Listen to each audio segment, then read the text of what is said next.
Hey everyone, if you're here with us today, you're probably wanting to sound more fluent in English.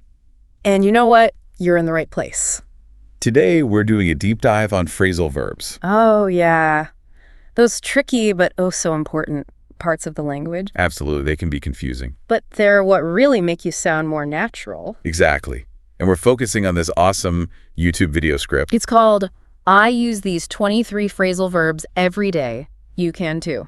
From the channel Learn English with Confidence. They've got some great tips in there. Yeah, so our mission is to go through and pick out the most useful ones, the ones that will really help you sound more fluent. And we'll talk about those little nuances, like, how they're used and the different ways their meanings can change. Right, so let's get into it.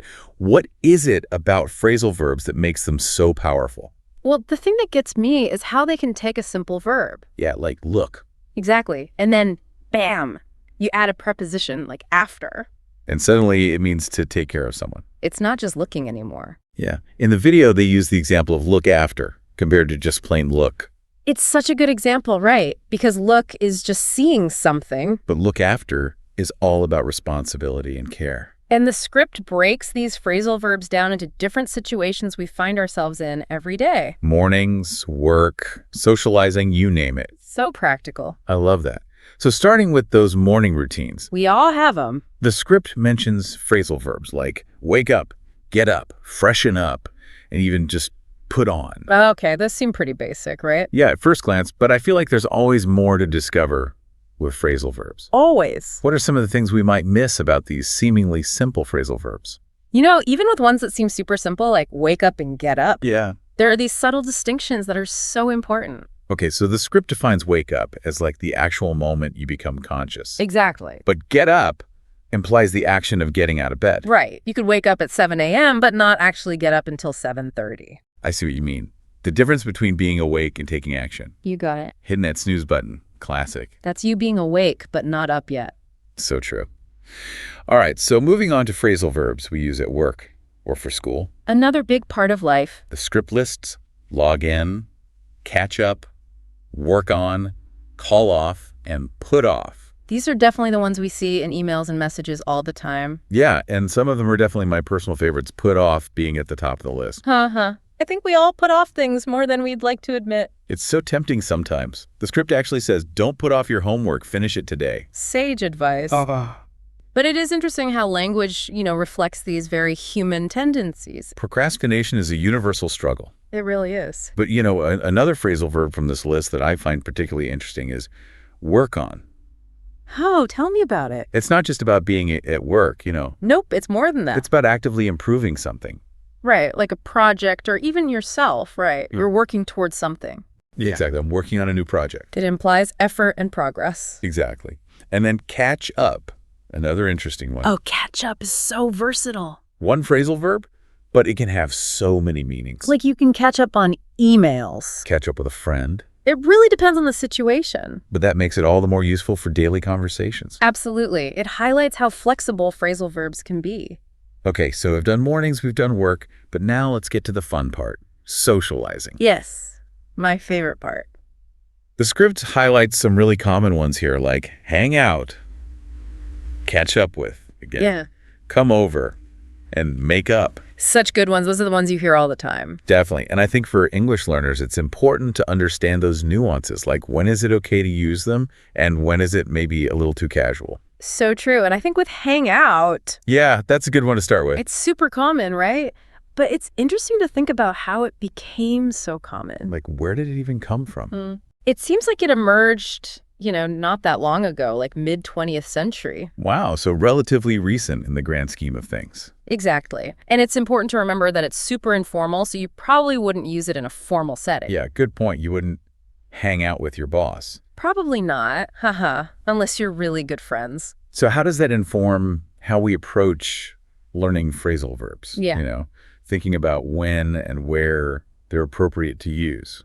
Well, I think it's all about context, Yeah, context is key. and paying attention to the way native speakers use them. Exactly, like in movies, TV shows, even music. It's like language is constantly adapting, reflecting our culture. Yeah, you could say language hangs out with the times. That's a great way to put it. So moving on to another social phrasal verb, Okay. come over. Are there any potential misinterpretations with this one? Well, come over is generally understood, but it is quite informal. Right. So if you're in a situation that calls for a little more formality. Like meeting someone for the first time. Yeah, exactly. It might be a good idea to add a touch more politeness, like, would it be all right if I came over? I see your point. Or maybe something like, would you like me to come over? Right, it shows you're considerate. Exactly, just softens it a little bit. Okay, so from hanging out with friends to being polite and considerate, phrasal verbs cover it all. They really do. They're essential. All right, moving on to the not so fun but very important part of life, chores and errands. Oh, yeah, the things we all gotta do. The script highlights some key phrasal verbs here, like clean up, pick up, drop off, and run out of. The everyday essentials. We use these all the time without even realizing it, right? Absolutely. It's like second nature. And yet, even though we use them all the time, sometimes I still get tripped up, like pick up and drop off. Oh, yeah. Those can be tricky. I'm curious, is there like a foolproof way to remember which is which? Well, think about the direction of the action. With pick up, you're taking something. Ah, like picking up groceries. Exactly. But with drop off, you're leaving something somewhere. Ah, so dropping off dry cleaning. You got it. Okay, so I'm picturing arrows. Oh, I like that. Like pickup is an arrow pointing towards you. And drop off is pointing away. Perfect. Visualizing things can be super helpful when you're learning. I'm a visual learner for sure. So we've gone from waking up to running errands, and it's amazing how many phrasal verbs we use without even realizing it. Right. They're everywhere. And we've only covered a handful from this list. There's so much more to explore. I'm ready for more. But let's take a quick break, and then we'll come back and dive into even more of these fascinating phrasal verbs and how they can help you take your fluency to the next level. Sound good? Okay, so back to those phrasal verbs. Now the script's taking us into the evening Winding down after a long day. with phrasal verbs like wind down, turn on, turn off, go over, stay up, and doze off. Ah, the evening routine. It's interesting how these phrasal verbs, reflect that shift in energy. From busy to relaxed. Exactly, like that feeling of slowing down. And speaking of, staying up, Oh, are we talking about staying up late? that's definitely one of my weaknesses, I can relate. especially when I get lost in a good book. Or, scrolling on your phone. Guilty as charged. The script actually mentions staying up late to watch movies. Yeah, I've definitely done that. Classic. It's that temptation to just keep going, even when you know you should be sleeping. But I think wind down is such a good one to focus on these days. It is. Especially with, how busy everyone is. It's like that conscious choice to relax. Yeah, to shift gears from work mode to chill mode. Exactly.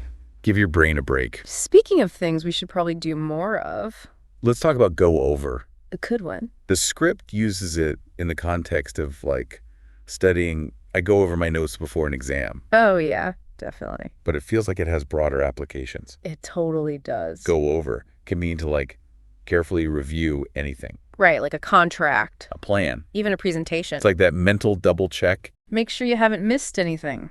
I think about those times when I've rushed into something without really going over it first. And things don't go as planned. Exactly. Careful review is really important. It can save so much trouble later on. For sure. So go over. It's not just about studying. Nope, it's about being thorough. And now, for the opposite of staying up, Oh, what's that? dozing off. Haha, I've done that one too. It's that like unintentional falling asleep, When you really shouldn't be. like in a meeting.